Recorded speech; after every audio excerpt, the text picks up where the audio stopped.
ఓం శ్రీమాత్రే నమః.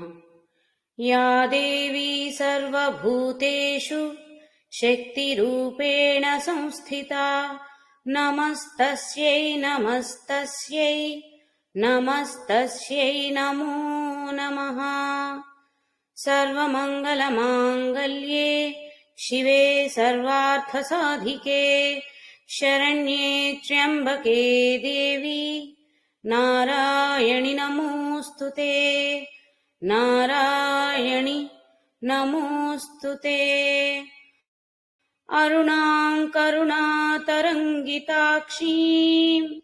ధృతపాశాంకుశపుష్పబాణచాపాం అణిమాదిభిరావృతాం మయూఖైః అహమిత్యేవ విభావయే భవానీం. శ్రీమాత్రే నమః. కిందటి క్లాస్లో మనం నారాయణి నాదరూప నామరూప వివర్జిత నాదరూపంలో ఉన్నటువంటి శక్తితత్వం, ఆ నాదరూపంలో వ్యక్తీకృతం అవుతున్న తత్వం కూడా ఆ పరమాత్మ తత్వమే, శక్తితత్వమే, అమ్మవారే అని గ్రహించాం. అలాగే హ్రీంకారి హ్రీమతి అన్న నామాల ద్వారా హ్రీం అన్న బీజాక్షరంలో నిక్షిప్తమైనటువంటి శక్తి స్వరూపం, దాని సాధన ద్వారా పొందే లాభాలు, అవి గురూపదేశం ద్వారానే చేయాలని తెలుసుకుంటూ నామార్థాన్ని గ్రహించడానికి ప్రయత్నం చేశాం. అలా హ్రీంకారి హ్రీమతి హృద్య హేదోపాదేయ వర్జిత అన్నప్పుడు హేయోపాదేయ, హ్రీంకారి హ్రీమతి హృద్య హేయోపాదేయ వర్జిత, హేయమైనది ఉపాదేయమైనది అంటే స్వీకరించగలిగినది, విసర్జించవలసినది లేదా కావలసినది, అవసరం లేనిది, ఇటువంటి అర్థాలను గోచరిస్తూ హేయోపాదేయ వర్జిత అంటే వీటన్నిటికీ అతీతమైనది, అవన్నీ అవసరం లేనటువంటిది ఆ శక్తి స్వరూపం అని గ్రహించాం. ఇంకొకటి హ్రీంకారి అన్నప్పుడు హ్రీం అన్నది బీజాక్షరం అని అనుకున్నప్పుడు అంటే హ ర ఈం కలయికగా ఏర్పడిన ఆ బీజాక్షరం హ్రీం అనేది మనం గ్రహించాం. అప్పుడు హ అంటే ఏంటో, ర అంటే ఏంటో ఆకాశతత్వం అని, అలాగే అగ్నితత్వం అని, సోమతత్వం అని గ్రహించాం. ఈ మూడిటి యొక్క కలయిక అంటే మనం సృష్టి స్థితి లయలు అని ప్రతిదానిలో కూడా త్రిగుణ స్వరూపంగా త్రిపురాలుగా మన అమ్మవారి గురించి అర్థం చేసుకుంటూ వస్తున్న శక్తి స్వరూపాన్ని కాబట్టి అలానే ఆ గ్రహణకి కొనసాగింపుగా తీసుకున్నప్పుడు ఇక్కడ కూడా ఆ మూడుటి యొక్క కలయిక పరిపూర్ణమైనటువంటి పరమాత్మ స్వరూపం అనుకుంటే ఆ తర్వాత దానికి మించిన స్థాయి తురీయ స్థితి అని, అది ఈం లేదా అన్న శబ్దం ద్వారా గ్రహించవచ్చని తెలుసుకున్నాం. ఇప్పుడు అంటే పూర్ణానుస్వరం అండి. సంస్కృత భాష పరంగా మనం చెప్పేది సున్నాని అనుస్వరము, పూర్ణానుస్వరం అంటే పూర్ణ బిందు రూపం. అనుస్వరాన్ని ఎలా సూచిస్తాం? సున్నాలాగా అంటే పూర్ణమైనది కదా, ఒక చిన్న వృత్తాకారం అని అనుకోవచ్చు. వలయాకారం, వృత్తాకారం అంటే పూర్ణమైనది. సున్నా అన్న చంద్రస్వరూపం కూడా అదే కదా. కాబట్టి దీని నుంచి చేస్తున్న వర్ణన అంటే మనం విగ్రహారాధనలకి ఎక్కువ అలవాటు పడి ఉన్నాం కాబట్టి మనకి బాగా అలవాటైనది ఏంటి అంటే ఆ పరమేశ్వరుడికి కానీ అమ్మవారికి కానీ శిఖలో అలంకరణగా చంద్రుడు ఉంటాడు అనేది మనకు తెలుసు. చంద్రబింబాన్ని పెడతారు అలంకరణగా. అది అలా రావడానికి కారణం ఎందుకంటే మనకి దేవతల యొక్క ఏమంటారు విగ్రహాలు లేదా రూపములు ఆవిష్కృతమైంది కూడా ఊరికినే ఒక ఏమంటారు కళాకారుడికి వచ్చినట్టుగా గీసేసినవి కాదు అని మనం నిన్న కూడా అర్థం చేసుకోవడానికి ప్రయత్నించాం. వారి యొక్క నామాల ద్వారా, ఆ స్వరూపాల ద్వారా, లేదంటే ఈ బీజాక్షర మంత్ర శక్తుల ద్వారా ఋషులు మునులు వాళ్ళకి స్ఫురణలోకి వచ్చిన దాన్నే ఆకార రూపం దాల్చి మనకి విగ్రహ రూపంలో చేసుకోవడానికి అనువుగా ఆకార రూపాన్ని రచించి ఇవ్వడం జరిగింది. కాబట్టి మనం అంతకుముందు తెలుసుకున్నప్పుడు కూడా చెప్పుకున్నాం, పాదాలు మొదలు భాగం అంటే ప్రారంభ భాగం, శిఖ ఆఖరి భాగం అని మనం ఇదివరకు కూడా తెలుసుకున్నాం కదా. దానిని అనుసరిస్తూ దాన్ని ఇక్కడ రిలేట్ చేసుకుంటూ హ్రీం అన్న శబ్దం తీసుకున్నప్పుడు ఇక్కడ మనం హ్రీం అన్నప్పుడు హ ర అనేవి పూర్ణాక్షరాలు ఉండవండి. పూర్ణాక్షరాలుగా ఎప్పుడు ఉండవు శబ్దాలు. మనం పొల్లుతో రాస్తాం కదా క్రావడిచ్చి, అవి ఉంటాయి అన్నమాట. అందుకని హ ప్లస్ ర్ ప్లస్ ఈ ప్లస్ ఈ నాలుగుని కలిపితే వచ్చేది హ్రీం. కాబట్టి హ ర శబ్దాలకి ఈం కలిపాము. ఈ అనేది స్వరములు అంటారు. మనకి అచ్చులు హల్లులు తెలుగులో ఎలా చెప్తామో సంస్కృతంలో స్వరములు వ్యంజనములు. కాబట్టి వ్యంజనములు పరిపూర్ణమైన అక్షరాలు కావాలి అంటే అవి శబ్దాలు మాత్రమే. ఈ స్వరాక్షరాలు వాటితో కలిసినప్పుడే అవి పూర్ణాక్షరాలుగా మారతాయి. అందుకని స్వరముల్లో ఉన్నటువంటి అంటే ఆ నుంచి అమ్మహ వరకు ఉన్న అక్షరాలన్నిటినీ ప్రాణాక్షరాలు అంటారట. ఎప్పుడైతే ఈ వ్యంజన శబ్దాలకి అంటే క్, గ్, చ్ ఇవన్నీ శబ్దాలను తీసుకుంటే క్రావడితో లేదా పొల్లుతో వాటికి ఇవి జోడి కలిసినప్పుడే అంటే స్వరాక్షరాలు కలిసినప్పుడే పూర్ణాక్షరాలుగా మారతాయి. అంటే కా, కి గుణింతాలు తెలుసు కదా, కు ఉకారం కలిస్తే కు, ఏత్వం కలిస్తే కే ఇలా వస్తాయి. కాబట్టి వీటిని ప్రాణ్యాక్షరాలు అంటారట. స్వరాక్షరాలన్నీ ప్రాణాక్షరాలు. అవి కలవడం వల్ల వీటికి ఇవి పూర్తి అక్షరాలుగా ఏర్పడుతున్నాయి కాబట్టి ఇవి ప్రాణ్యాక్షరాలు అని అంటారు. జస్ట్ వ్యాకరణ సంబంధమైన జ్ఞానాన్ని కూడా కొంచెం షేర్ చేసుకుందాం అని చెప్పాను అంతే. అది అయిపోయిన తర్వాత ఇప్పుడు హ్రీం శబ్దానికి వచ్చినట్లయితే మనం ఆఖరణ ఏం చెప్తున్నాం శబ్దం తురియ స్థితి అని. అంటే బిందు రూపం. ఆఖరుణ అని అందుకే చెప్తున్నానండి. విగ్రహంలో ఆఖరుణ నెలవంకని ఎందుకు అలంకరణగా సూచిస్తున్నారు అంటే ఇది ఇక్కడ మనం ఏం చెప్పుకున్న బీజాక్షరంలో ఉన్న శక్తి మొత్తం కూడా పరమాత్మతత్వం అనే కదా అర్థం చేసుకోవడానికి ప్రయత్నిస్తాం. అందుకనే బీజాక్షరాల ఉపదేశం తీసుకుని వాటి సాధన ద్వారా పరబ్రహ్మతత్వాన్ని పరమాత్మతత్వాన్ని గ్రహించవచ్చు అనేదే ఉన్నది. కాబట్టి విద్యాపరంగా ఇక్కడ హ్రీం కానీ శ్రీం కానీ ఎలా తీసుకున్నా సరే ఆ పరమాత్మ తత్వానికి ఆ బిందువు అనేది చేరితేనే అది పరిపూర్ణమైన స్థితిని కలిగిస్తుంది. కాబట్టి మనకి అమ్మవారికి కానీ అయ్యవారికి కానీ అలంకరణగా చంద్రబిందువుని లేదా నెలవంకని సూచించడానికి కారణం ఇదటండి. కేవలం విగ్రహాల్లో అలంకరణకి వాడే వస్తువులను ఆభరణాలను గ్రహించటం కాదు, దాని వెనకాల ఉన్నటువంటి ఈ అర్థాన్ని సరైన అర్థాన్ని మనం గమనించగలిగినప్పుడే విగ్రహారాధన వరకు ఎంత ప్రాధాన్యత ఇవ్వాలి, ఎంతవరకు అది అవసరం అనే జ్ఞానం మనలో కలుగుతుంది. కాబట్టి ఈ విషయాన్ని మళ్ళీ ఒకసారి తెలియపరచాలి. నిన్న మిస్ అయింది ఈ టాపిక్ కాబట్టి మళ్ళీ ఇక్కడ చెప్పదలుచుకున్నాను అనమాట. అది అన్న శబ్దం అంటే బిందు రూపం అని అనుకుంటే. ఇంకా కూడా చెప్పాలంటే అదే శిఖ అన్నాం కదా ఆఖరి భాగం కాబట్టి అక్కడ అంటే ఆఖరణ అది చేరితేనే అది పరిపూర్ణత్వమైన బ్రహ్మతత్వాన్ని సూచిస్తుంది అని చెప్పడం కోసం అక్కడ చెప్తున్నారు. దాని సూచనగానే విగ్రహారాధనలో కూడా చంద్రబిందువుని లేదా నెలవెంకని అలంకరణ వస్తువుగా మనకి చూపించడం జరుగుతుంది. అది అయిపోయిన తర్వాత ఇప్పుడు అసలు ఇవాళ దానిలోకి వద్దాం. హ్రీంకారి హ్రీమతి హృద్య హేయోపాదేయ వర్జిత ఇంతవరకు అయిపోయిన తర్వాత రాజరాజార్చిత నిన్న తెలుసుకున్నాం. రాజరాజు అనంటే కుబేరుడని, కుబేరుని చేత ఆరాధించబడినది కాబట్టి ఆ శక్తి స్వరూపం గురించి చెబుతూ లేదా కుబేర విద్యని గురించి మనకి తెలియపరుస్తూ ఇచ్చిన ఒక నామం అని. ఇదే కాకుండా మనకి భువనేశ్వరి అన్న నామంలో 14 భువనాలు ఉన్నాయి అనేది గ్రహించాం. ప్రతి భువనానికి ఒక అధిపతి అనేది ఉంటాడు కదండి, అంతే కదా. ఇప్పుడు చిన్న చిన్న గ్రామాలకి గ్రామ పంచాయతీల్లో పంచాయతీ మున్సిపల్ వీళ్ళు ఉంటారు కదా, అలానే ఏమంటారు తర్వాత నగర స్థాయికి వెళ్ళినప్పుడు అధికారులు ఉంటారు. అలా ప్రతి చోట కూడా ఆ గ్రామము ఊరో నగరము వాటి పరిధిని పరిమితిని వాటి పరిస్థితులను బట్టి ఆయా అధికారులు వాటన్నిటిని శాసించడానికి పాలించడానికి పాలకులుగా ఉంటారు. అదే విధంగా మనకి ఈ 14 లోకాలు ఉన్నప్పుడు ప్రతి ఒక్క లోకానికి ఒక్కొక్క దేవత అధిపతి. ఆ అధినాయకులుగా ఉన్నప్పుడు అంటే ఈ లోకాలన్నిటికీ అధిపతులు వివిధ దేవతా స్వరూపాలైతే మళ్ళీ వీరందరికీ అధిపతులు మనం నిన్న కూడా తెలుసుకున్నాం బ్రహ్మ విష్ణు మహేశ్వరులు అనేసి. అంటే దేవతలందరికీ కూడా రాజస్థాయి దేవరాజులు బ్రహ్మ విష్ణు రుద్రులు లేదా బ్రహ్మ విష్ణు మహేశ్వరులు.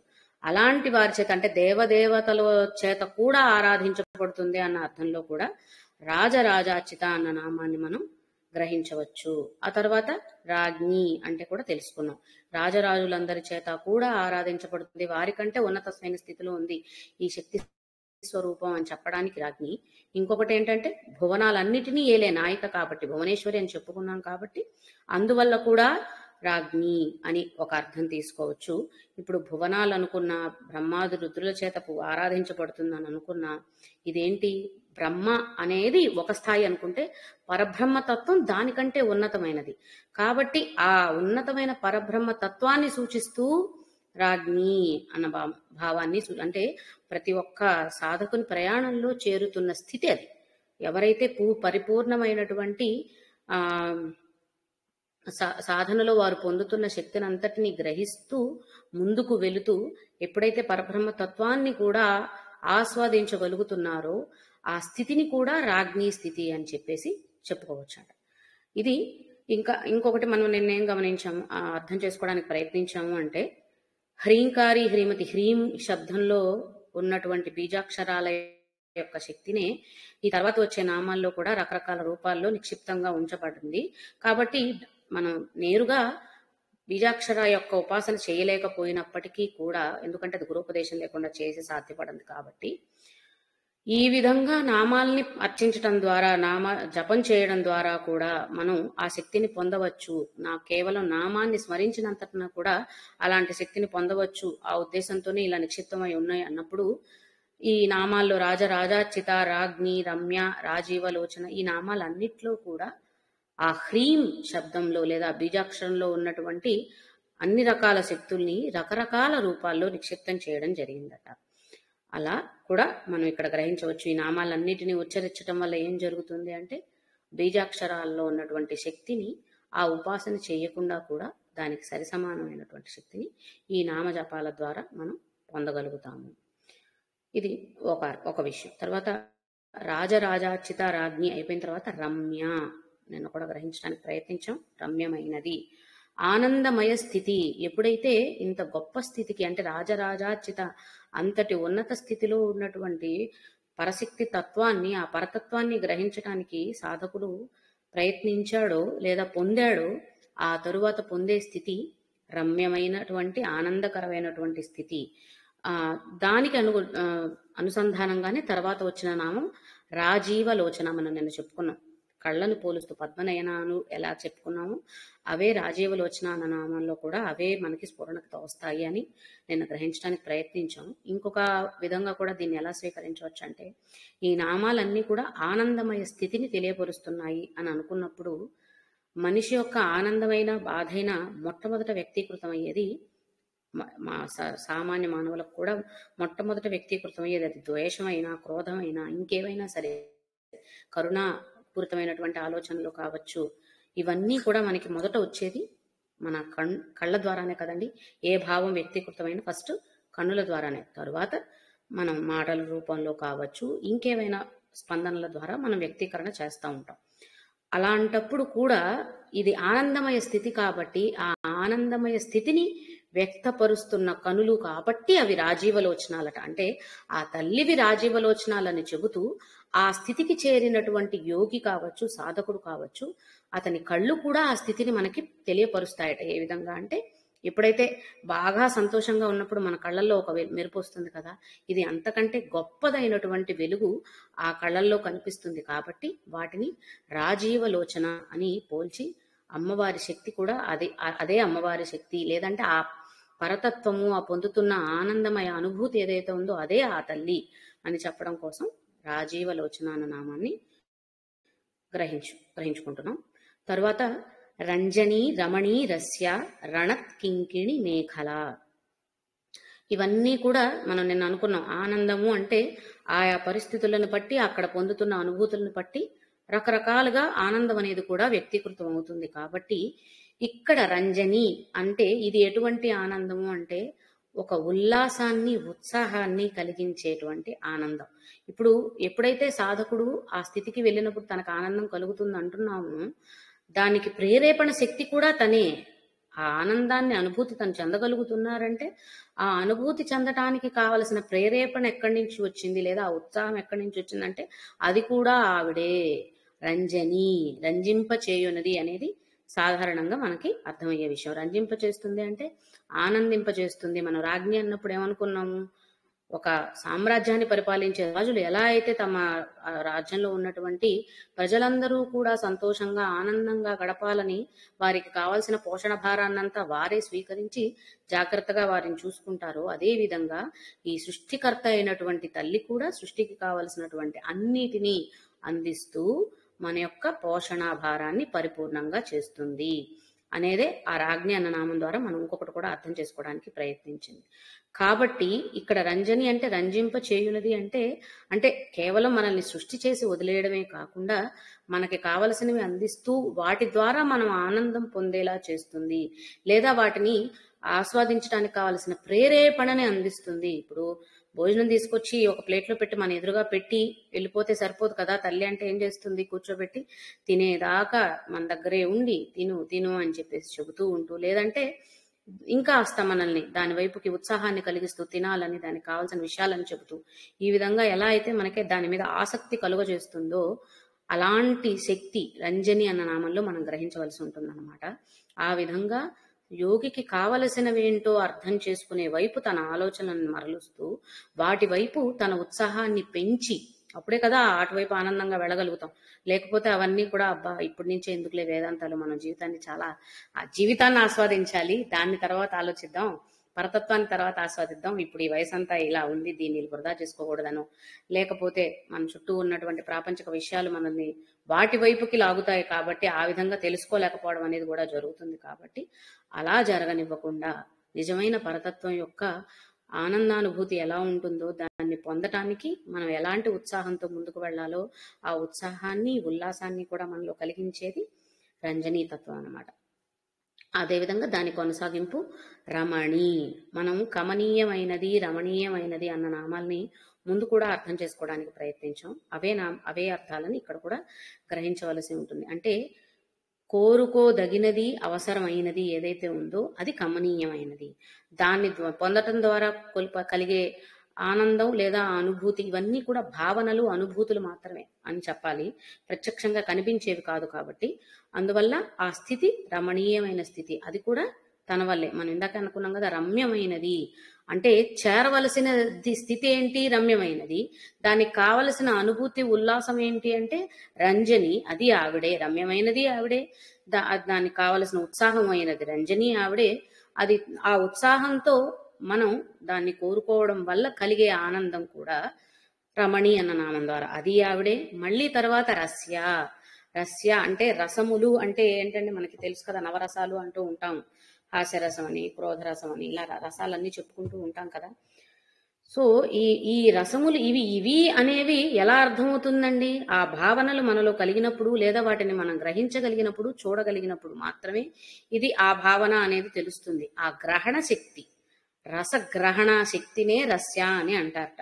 ఇప్పుడు ఒకరు నవ్వుతున్నారు అంటే అది నవ్వు అని మనకి తెలిసింది కాబట్టి దానికి తగ్గట్టుగా మనం ప్రతిస్పందిస్తాం. లేదా వాడు బాధపడుతున్నప్పుడు మనం నవ్వామనుకోండి, తేడాగా ఉంటుంది కదా వ్యవహారం అంతా. సో ఎదుటి వారి కావచ్చు, ఎదుటి పరిస్థితులు కావచ్చు. ఇప్పుడు ప్రకృతిలో చాలా మంచి మంచి అందాలను మనం చూసినప్పుడు కూడా ఒక రకమైనటువంటి అనుభూతి మానసికంగా మనం భావిస్తూ ఉంటాం. అవన్నీ ఎలా కలుగుతున్నాయి, ఆ స్పందనా శక్తి మనలో ఉంది కాబట్టి, వాటన్నిటికీ తగ్గట్టుగా స్పందించడం అనేది మన లోపల జరుగుతున్నది కాబట్టి దానికి తగ్గ ప్రతిచర్యే మన ముఖంలోనో మాటలోనో బయటకు వస్తుంది. లేకుంటే అక్కడ జరుగుతున్నది ఒకటి, మనలో ఉండే భావన ఒకటైతే బయటికి పలికే పలుకులు కూడా మార్పుగా ఉంటాయి, లేదా మనం చూపించే మన ముఖ కవళికల్లోనూ మార్పులు వేరుగా ఉంటాయి.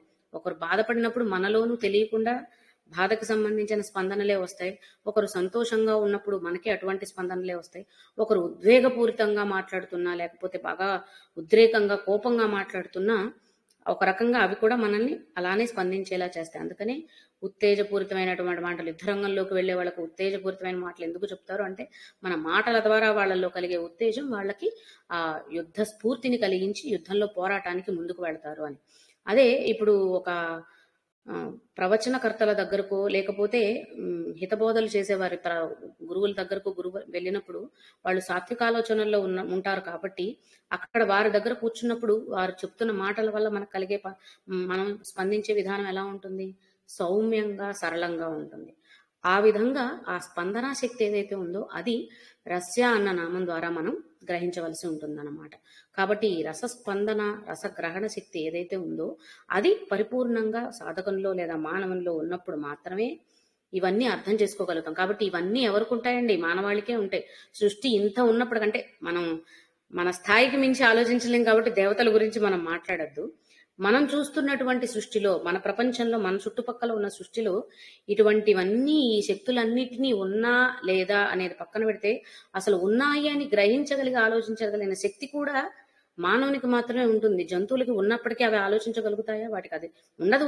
మొదటి విషయం. లేదా పక్షి జాతి కావచ్చు, వీటన్నిటికీ ఇవి కొన్ని కొన్ని లోపిస్తాయి. ఒక్కొక్క దానిలో ఒక్కొక్క శక్తి ఉండొచ్చేమో, కానీ అన్ని రకాలైనటువంటి శక్తుల్ని పరిపూర్ణంగా పొందిన జన్మ మానవ జన్మ.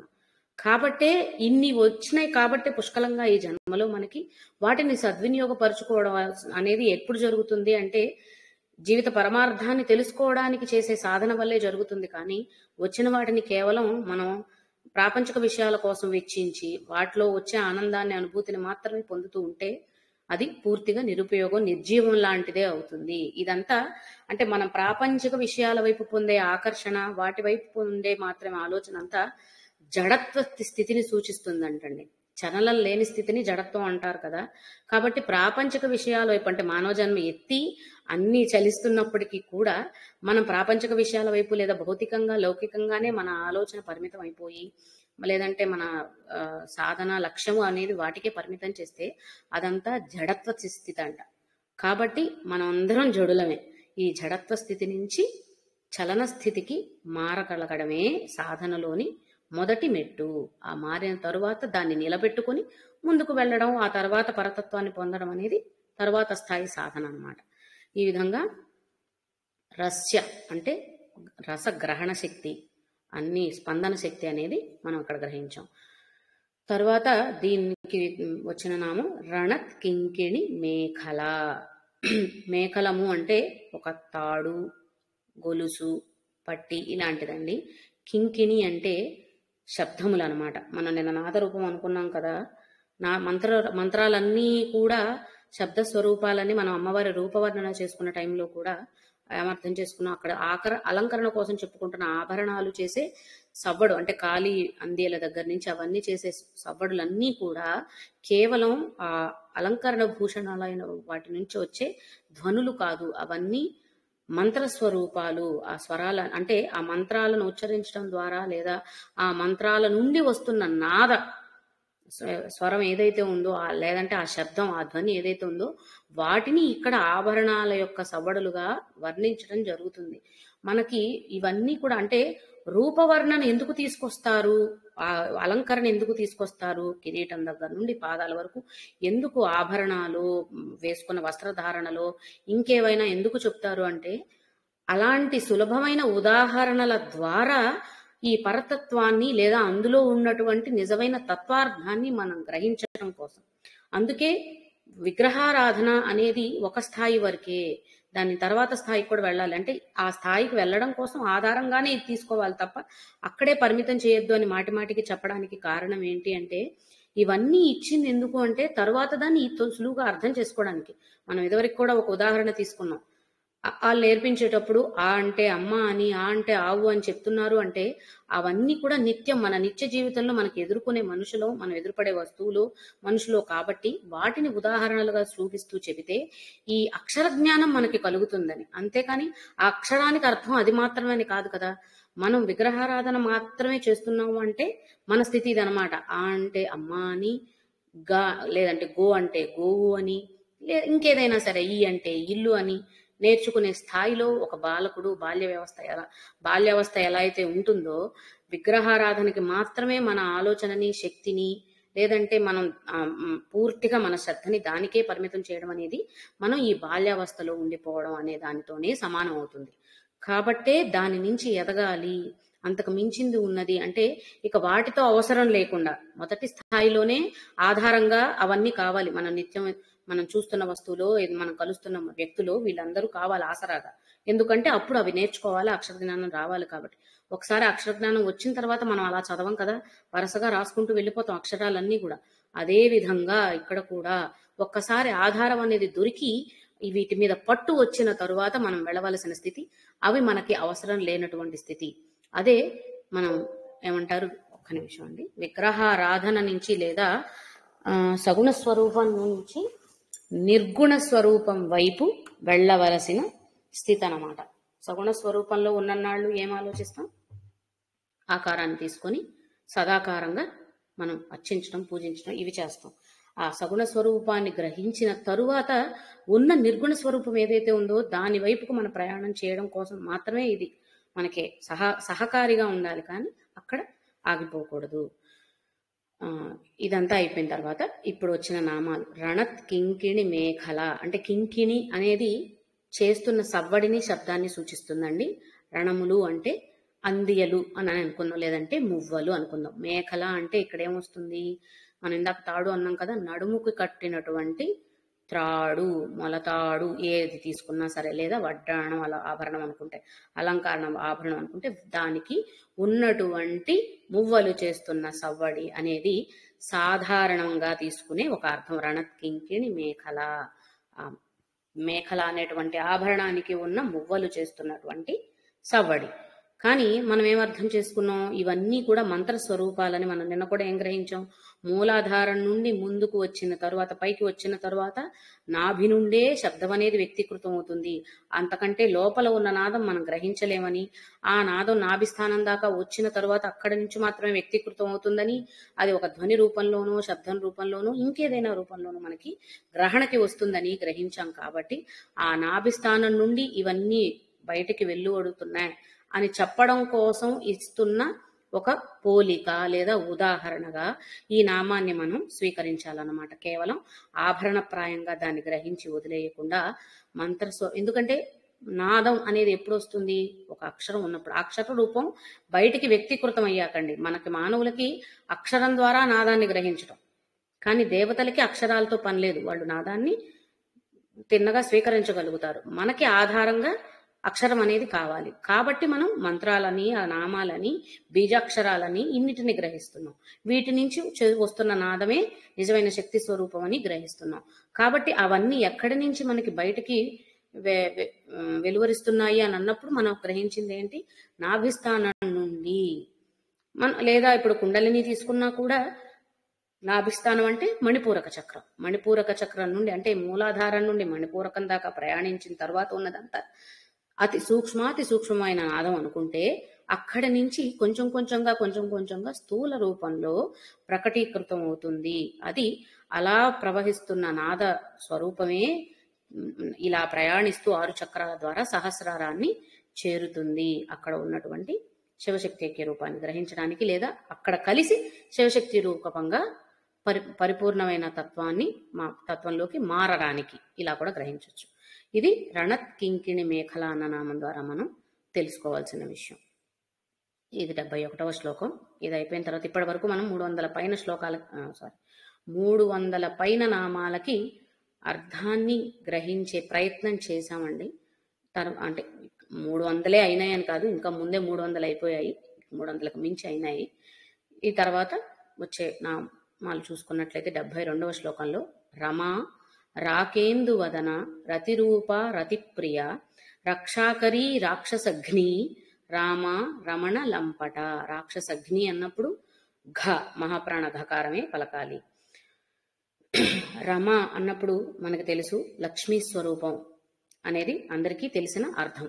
రమ అంటే లక్ష్మీ స్వరూపం. అంటే లక్ష్మీ స్వరూపం అంటే ఐశ్వర్య రూపం అని గ్రహించవచ్చు. లక్ష్మీ స్వరూపాన్ని ఇంకొకటి అక్షరం ద్వారా చూసుకున్నట్లయితే ఏమంటాం, శ్రీ అంటే లక్ష్మీ తత్వమే కదండి.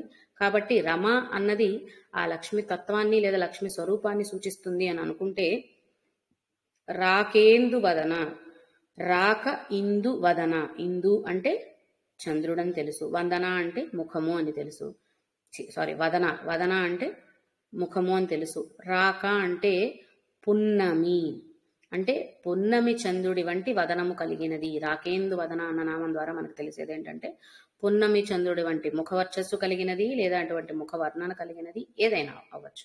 అది రాకేందు వదన అన్న నామంలో సాధారణంగా మనం గ్రహించగలిగిన అర్థం.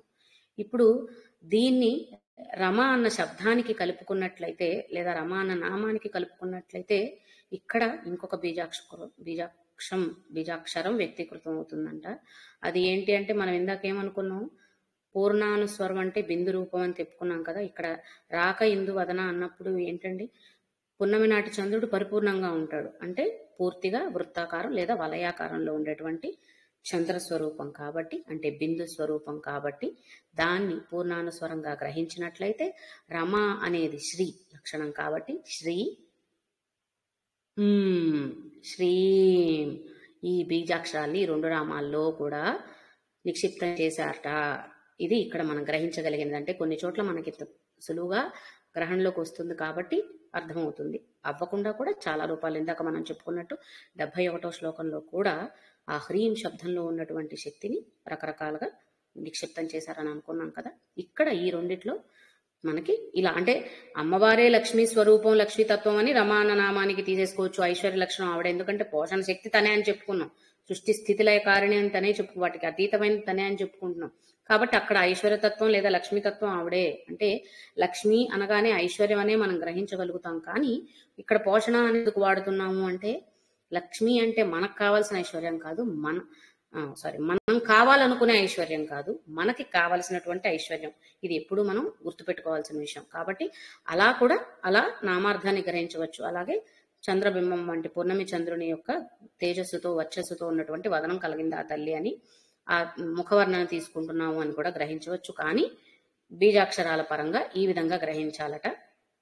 దాన్ని తీసుకొని దాన్ని కొనసాగింపుగా తర్వాత, ఎందుకంటే మనం ఇంకొకటి ఏంటంటే మనం ఇందాక నుంచి చెప్పుకుంటున్న నామాలన్నీ అంటే రాజరాజాచిత నామం అక్కడి నుండి ఏమనుకుంటున్నాం, ఇవన్నీ కూడా ఆనందమయ స్థితిని తెలియపరుస్తూ ఉంటాయి. ఆ ఉన్నతమైన స్థితిని పరమానంద బ్రహ్మానంద స్థితిని తెలియపరుస్తున్న నామాలు అని అనుకున్నాం. కాబట్టి ఆ స్థితిలో అవి మనకి నాద రూపంలో కూడా, మన నాద రూపాన నామం కూడా గ్రహించాం. కాబట్టి రణత్కింకిణి మేఖలములు అని ఎందుకు చెప్పుకుంటున్నాం? ఆ నాద ఉచ్చారణ ద్వారా లేదా నాద ఉపాసన ద్వారా కూడా అది పొందుతారు అని చెప్పడం కోసం అవి ఎక్కడ వ్యక్తీకృతం అవుతున్నాయి, ఎక్కడి నుంచి ఎక్కడికి ప్రయాణిస్తున్నాయి అని చెప్పడానికి రణత్కింకిణి మేఖల అన్న నామాన్ని గ్రహించడానికి ప్రయత్నించాం. ఆ తరువాత వాటికి కొనసాగింపే ఇవి కూడా తీసుకోవచ్చండి. రాకేందు వదన అన్నప్పుడు పున్నమి చంద్రుని చూసినప్పుడు మనకి మనసుకి ఎటువంటి ఆనందం కలుగుతుంది? ఇవన్నీ కూడా ఎలాంటి నామాలంటే ఇప్పుడు రమ, రాకేందు వదన, రతిరూప, రతిప్రియ ఇవన్నీ అనుభూతులు భావనలు వ్యక్తీకరణ చేయలేనటువంటివి. అవ్యక్తము అంటాం. వ్యక్తము అవ్యక్తం. వ్యక్తం అంటే ఒక మాటలో లేదా ఒక భావనలో తెలపగలిగినవి. అవ్యక్తమైనవి అంటే భావనలో తెలపలేనివి లేదా కంటికి కనిపించేవి కానటువంటివన్నీ కూడా అవ్యక్తాలు. కాబట్టి ఈ నామాల ద్వారా పొందే అనుభూతులన్నీ కూడా అవ్యక్తమైనవే. అందుకనే అంటే నామార్థాలను ఒక రకంగా గ్రహించినప్పటికీ కూడా ఆ పరిపూర్ణ స్థితిని బిందువు అని చెప్పడానికి ఇంకొక కారణం ఏంటి అంటే సృష్టి జరగడానికి ముందు మూలంగా మొదట బిందు రూపంలోనే మనం శ్రీచక్రం చూసుకుంటే శ్రీచక్రం ఏర్పడడానికి మొదటి కారణం ఏంటి? మూలం బిందువు తర్వాత దాని నుంచి దాని చుట్టూ వచ్చిన వలయాలు రకరకాల ఆవరణలుగా మారి మనకి శ్రీచక్రం కనిపిస్తుంది. అంటే శక్తి అనేది ముందు బిందు రూపంలో వ్యక్తీకృతమైంది.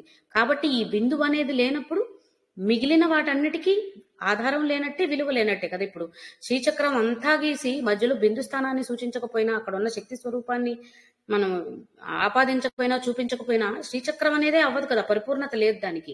అంటే మనం ఇందాక చెప్పుకున్న హ్రీం శబ్దం అవ్వచ్చు, శ్రీం శబ్దం అవ్వచ్చు, ఇంకా చెప్పుకునే బీజాక్షరాలు ఓం, ఐం, హ్లీం, హీం, క్లీం ఇవన్నీ ఈ బీజాక్షరాలు ఎన్నున్నా, ఆ శబ్దాలు ఎన్నున్నా కానీ వాటి యొక్క పరిపూర్ణత ఎప్పుడు పూర్తి ఏమంటారు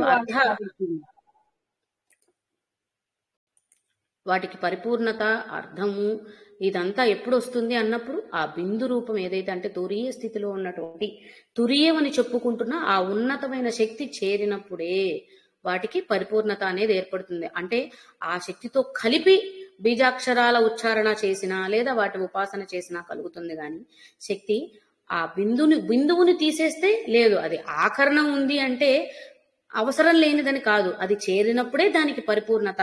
అది ముఖ్యం అని చెప్పడం కోసమే అది అక్కడ పెట్టారు. ఆ ఉచ్చారణ కూడా అవసరం అన్నమాట. ఆ ఉచ్చారణతో కలిపి బీజాక్షర సాధన చేసినప్పుడే పరిపూర్ణమైనటువంటి ఫలితాలని పొందుతారు. ఫలితం అంటే మనకు తెలిసిందే కదా, ఎప్పుడైనా సరే ఆ సాధనలో ఉన్న ఫలితం ఉన్నతమైన స్థితి, మనం అనుకునే ఫలితాలు కాదు. కాబట్టి ఇక్కడ కూడా ఎన్ని లక్షణాలు ఎన్ని స్వభావాల గురించి ఆ పరమాత్మే అన్ని స్వభావాలకి మూలం అని చెప్పుకుంటున్నా, ఆ పరబ్రహ్మ స్వరూపమే వీటన్నిటిలో కూడా ఉందని చెప్పుకున్నా, వీటన్నిటికంటే ఆ ఉన్నతమైన స్థితిని వీటితో కలపకపోతే వీటికి అర్థం లేదు, పరమార్థం లేదు.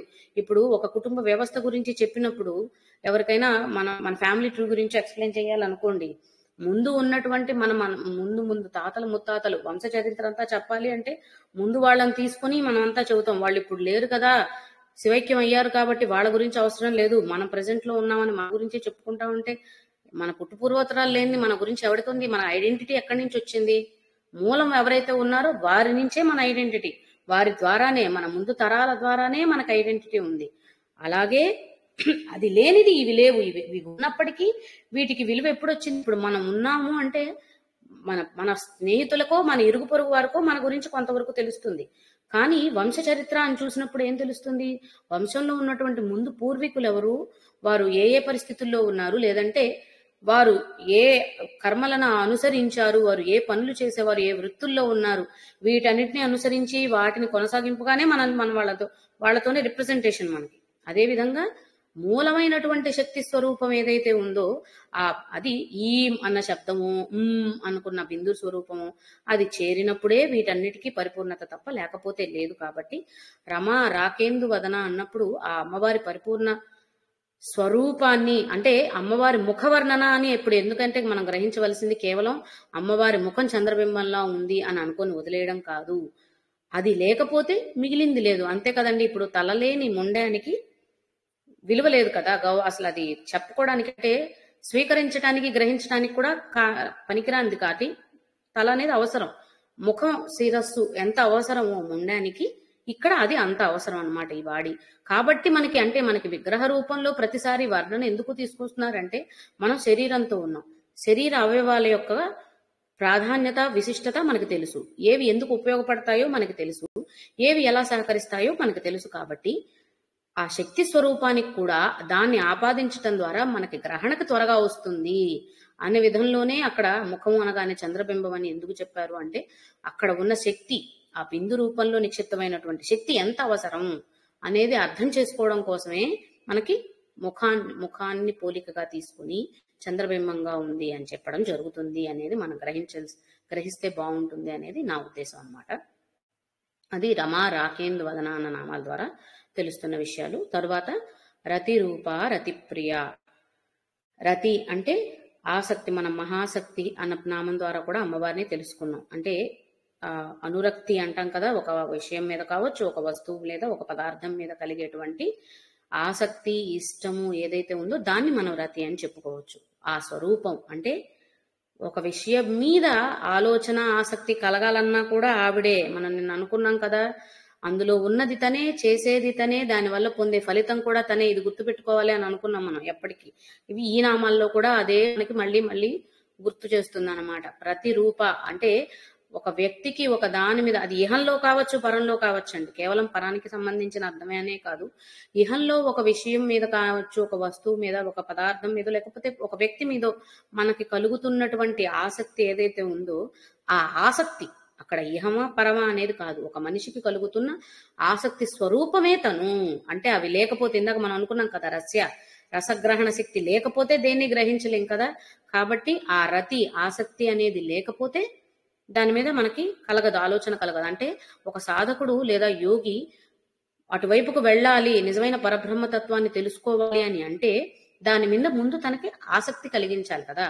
ఆసక్తి లేదంటే ఏమంటారు, ఒక ఆసక్తి సరిపోతుంది కరెక్ట్ గా. ఎందుకంటే అది తెలుసుకోవాలన్న తృష్ణ, కోరిక అంటాం కదా, అవి కలిగినప్పుడే వాటి వైపుకు శోధనకి వెళ్తాం, లేకపోతే అటువైపు మనం అవసరం లేదు. ఏదైనా సరే ఇప్పుడు ఒక కోర్స్ చేయాలన్నా, లేదన్నా ఒకటి కొత్తది నేర్చుకోవాలన్నా, అది నేర్చుకోవాలన్న ఆసక్తి ఒక విధంగా కలగాలి, లేదా అందులో ఇంకేదో గొప్ప విషయం ఉందన్న, ఈ గొప్ప జ్ఞానం ఉందన్న కనీస ఇదన్న విషయం అయినా మనకి తెలిసి రావాలి.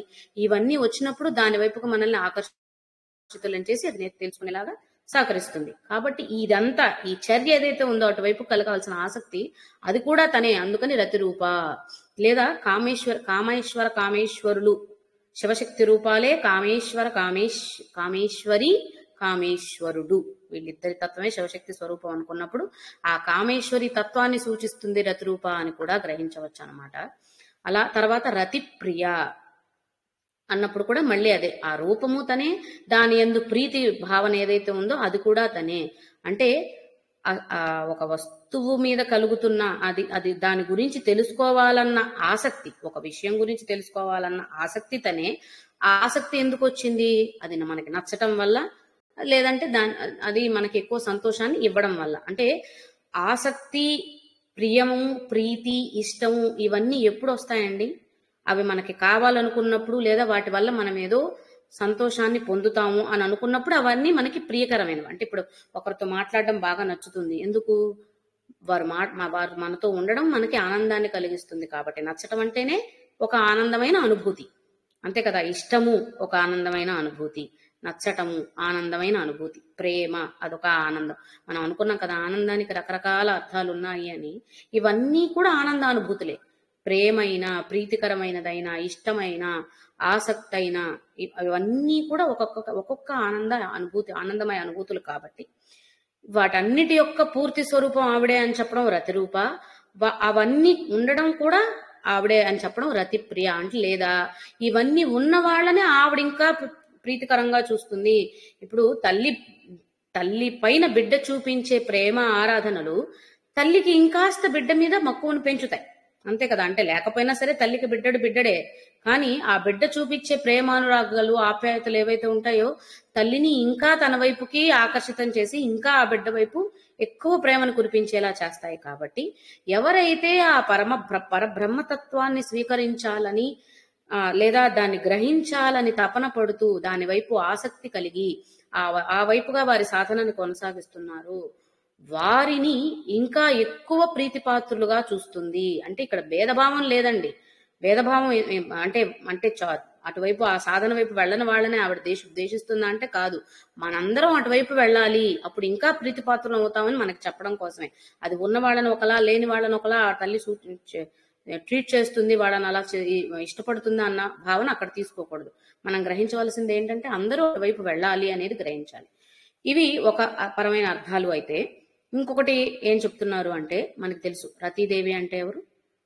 మన్మధుని భార్య. అంటే మన్మధుడు అంటే కాముడు. అంటే ఒక రకంగా మనకి పురాణాల్లో చెప్పుకున్న దాన్ని బట్టి రతీదేవి ఎప్పుడైతే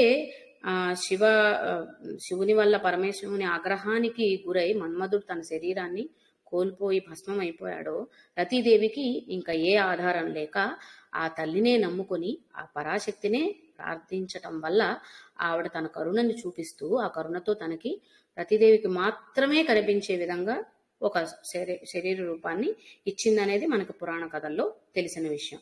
ఆ విధంగా రతీదేవి ఆరాధన వల్ల ఆవిడ రతీదేవి యొక్క ప్రీతికి పాత్రురాలైనది కాబట్టి, అంటే లేదా ఆ తల్లి ప్రీతికి పాత్రురాలైంది కాబట్టి కూడా రతిప్రియ అన్న నామాన్ని తీసుకోవచ్చట. మనం ఇందులో అన్నిట్లో కూడా చూడవలసింది తత్వమే. మనం మన్మథుడి కథ చెప్పుకున్నప్పుడు కూడా ఏం చెప్పుకున్నాం? కాముడు అంటే మనకి అవసరం లేనటువంటి ప్రాపంచిక విషయాల వైపు ఎలా అయితే మనం మన ఇష్టాలని కోరికల్ని పెట్టుకుని ఉన్నామో, ఎప్పుడైతే వాటి నుంచి బయటకు వచ్చి నిజమైన పరతత్వాన్ని అర్థం చేసుకోవడానికి మనిషి వెళ్తాడో లేదా సాధకుడు వెళ్తాడో, అదే ఆ శరీరాన్ని వదిలేసి ఇంకొక శరీరంలోకి ప్రవేశించడం, ఆ జన్మ వదిలేసి ఇంకొక జన్మకు ప్రారంభంలాగా స్వీకరించాలి. కాబట్టి మన్మథ రూపం నుండి రతీదేవి ఆరాధన వల్ల, అంటే ఆ శక్తినే నమ్ముకొని నీవే దిక్కు, నీవే శరణాగతి అని నమ్మి తనని వేడుకోవడం వల్ల వచ్చిన పరిణతి, మార్పు ఏదైతే ఉందో దాన్ని మనం తత్వపరంగా గ్రహించాలి అనేది తెలుసుకున్నాం. మన్మధుడి కథలో తెలుసుకున్నప్పుడు కూడా, ఆ పురాణ విషయంలో తెలుసుకున్నప్పుడు కూడా ఆ విధంగా కూడా గ్రహించవచ్చు. ఇంకా కూడా ఏం చెప్తారు అంటే రతిరూప రతిప్రియకి మనకి కృష్ణ భగవానుడి కథల్లో తెలుసు. కృష్ణ భగవానుడిని అందుకోవాలి, చేరుకోవాలి అంటే ఆయనకు అష్టభార్యలు ఉన్నారని చెప్పినప్పటికీ కూడా రాధాదేవి అంటేనే ప్రీతని, ఆవిడని నమ్ముకుంటే ఆవిడ ద్వారా ఆయన్ని చేరచ్చని సహజంగా కథల రూపంలో మనకి చెప్పేది. ఆ రాధాదేవి తత్వం ఏదైతే ఉందో, ప్రేమతత్వం, అదే రతిప్రియ అంటండి. రతిరూప రతిప్రియ అంటే ఒక పరంగా చెప్పుకోవాలి అంటే, భాగవత పరంగా చెప్పుకోవాలంటే రతిప్రియ రతిరూప అన్న నామాలు రాధాదేవిని సూచిస్తాయట. అంటే రాధాదేవి అనగానే ప్రేమమూర్తని, ఆవిడ రూపమని అనుకోకుండా ఈ తత్వం ఏదైతే ఉందో ఆ పరమాత్మయందు కలిగేటువంటి అనురక్తి, ఆసక్తి, ఇష్టము ఏమైనా కావచ్చు, ఆ పరమాత్మయందు మనకు కలుగుతున్న ప్రీతి, ఇవన్నీ కూడా రతి అన్న నామాన్ని సూచిస్తాయి.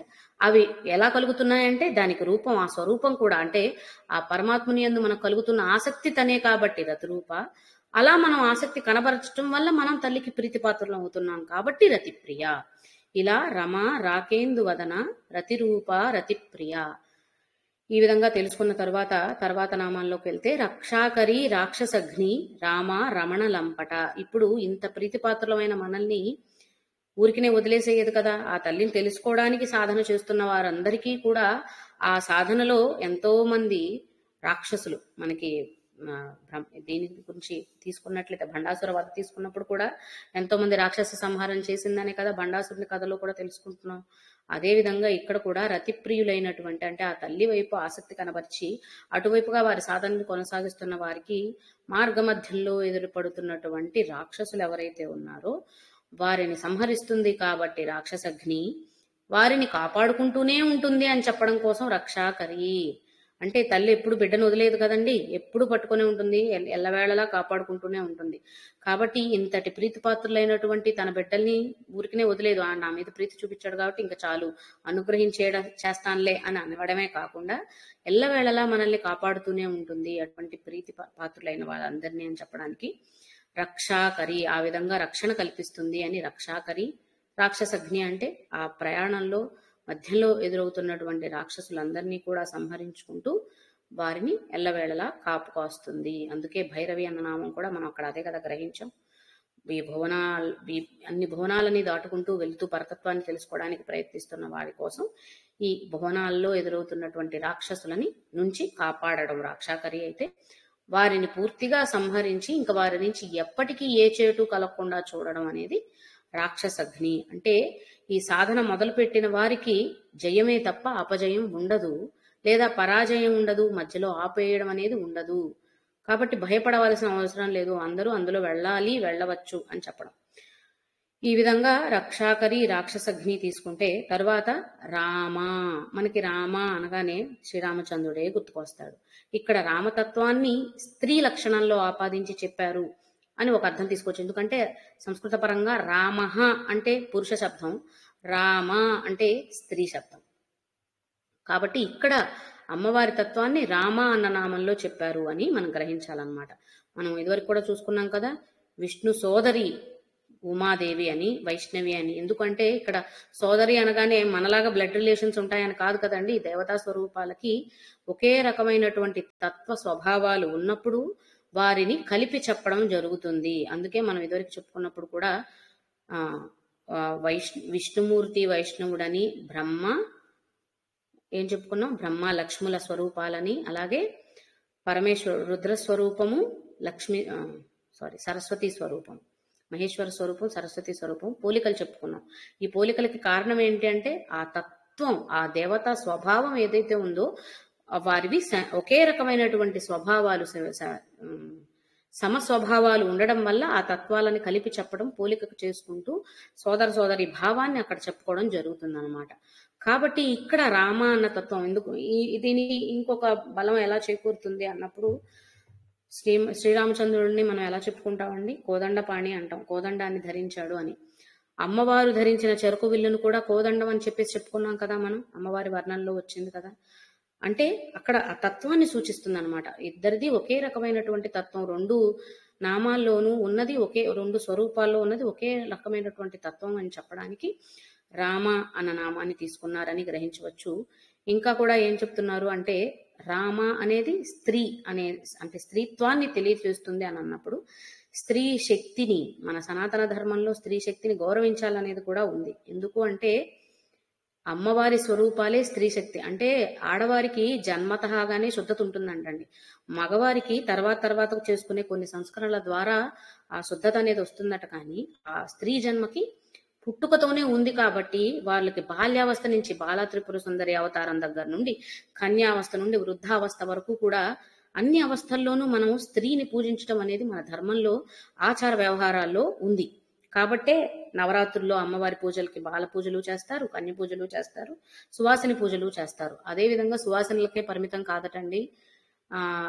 సువాసన తర్వాత స్థితి ఏదైతే ఉందో వారు కూడా ముందు స్థితిలో సువాసనలు కాబట్టి అక్కడ చేసే పూజలు చేసినప్పటికీ తరువాత స్థితికి, సువాసిని తర్వాత స్థితికి చేరినా కూడా వాళ్ళు కూడా ఆరాధ్యులే, ఆరాధనీయులే. వారిని మనం సంఘంలో వెలివేసినట్టుగా చూడడం అనేది మనం పెట్టుకున్న మూఢాచారం. శాస్త్రపరంగా అది లేదటండి. శాస్త్రపరంగా స్త్రీత్వమే, స్త్రీ రూపమే ఆరాధనీయం. అది ఏ స్థితిలో ఉంది, ఏ స్వరూపంలో ఉంది, ఏ అవస్థలో ఉంది అనేది లేదు. స్త్రీ స్వరూపం అనేది పూర్తిగా దైవ స్వరూపము, దైవశక్తి నిక్షిప్తమైన స్వరూపం. కాబట్టి పరమశక్తి పరతత్వం ఏదైతే ఉందో అది నిక్షిప్తమై ప్రతి స్త్రీ జన్మలోనూ అది ఉంది. కాబట్టే స్త్రీని గౌరవించటం అనేది మన ధర్మంలో ఉన్నది, ఆచారంలో ఉన్నది, వ్యవహారంలో ఉన్నది. కాబట్టి ఒక స్థితిని పూజించి ఇంకొక స్థితిని అవమానించటం, వెలివేయడం అనేది మానేయాలి. ఇవన్నీ మూఢాచారాలు అని ఇక్కడ మనం గ్రహించవలసి ఉంటుంది. అది రామ అన్న నామం ద్వారా స్త్రీత్వం గురించి, అంటే స్త్రీత్వం పురుషత్వం అనేవి శక్తి స్వరూపాలు. మనిషి జన్మ ఎత్తటం అనేది ప్రారంభం వల్ల, కర్మఫలాల వల్ల జన్మనెత్తుతున్నాం. అది మానవ జన్మ, లేకపోతే జంతు జన్మ, వృక్ష జన్మ అనేది పక్కన పెడితే ఆ జన్మ ఎత్తటం అనేది కర్మఫలాలను అనుసరించి జరుగుతుందట. ఎత్తిన జన్మకి స్త్రీత్వమా పుంస్త్వమా, అంటే పురుషతత్వమా స్త్రీతత్వమా, స్త్రీ లక్షణమా పురుష లక్షణమా అనేది ఏదైతే అందుతుందో అది శక్తి స్వరూపం. ఇక్కడ ఎవరు ఎక్కువ ఎవరు తక్కువ కాదు. ఆ పురుషతత్వం స్త్రీతత్వం ఏవైనా సరే, ఏ తత్వం ఏదైనా వచ్చినా అదే శక్తి, నిజమైన శక్తి స్వరూపం.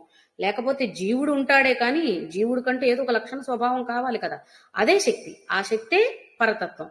కాబట్టి పరబ్రహ్మము అంటే స్త్రీనా పురుషుడా కాదు, స్త్రీ శక్తా పురుష శక్త, శివుడా శక్త, రాముడా సీత, కృష్ణుడా రాధా, లేదంటే రుక్మిణీదేవ కాదు.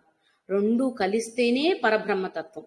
కాబట్టే విష్ణుమూర్తి మోహిని అవతారం ఎత్తగలిగాడు అవసరమైనప్పుడు రాక్షస వధ చేయడం కోసం. అంటే పరబ్రహ్మంలోనే స్త్రీత్వం పురుషత్వం రెండు ఉన్నాయి. కాబట్టి పురుషతత్వం అవసరమైన పరిస్థితులను బట్టి రూపం మార్చుకొని మనకి వ్యక్తీకృతం అయ్యాడు. మోహిని ద్వారా మనకు అమృతపానం చేసేటప్పుడు కావచ్చు, తర్వాత భస్మాసుర సంహారం చేయడం కోసం కావచ్చు.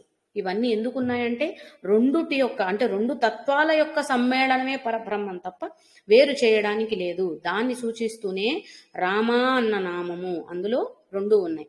ఇంకా మనం నిన్న చెప్పుకున్నాం బ్రహ్మ అన్న శబ్దం. బ్రహ్మము అంటే అన్నిటికంటే ఉన్నతమైనది, దేవతలకు కూడా మొదటి దేవతా స్థితి అని బ్రహ్మదేవుణ్ణి చెప్పుతారని కూడా గ్రహించాం కదండి. అంటే అన్నిటికంటే ఉన్నతమైన స్థితి బ్రహ్మతత్వం అయితే బ్రహ్మ రాసినప్పుడు బ బ ర హ మ, ఆ ర మాలు ఏవైతే ఉన్నాయో అది కలిపితే వచ్చిందే రామ అట. అలా కూడా మనకి, అంటే అక్షరాలు, మన భాషలో ఉన్న అక్షరాలు అనేది కేవలం అక్షరాలు కాదు, ప్రతి అక్షరము శక్తి స్వరూపమే.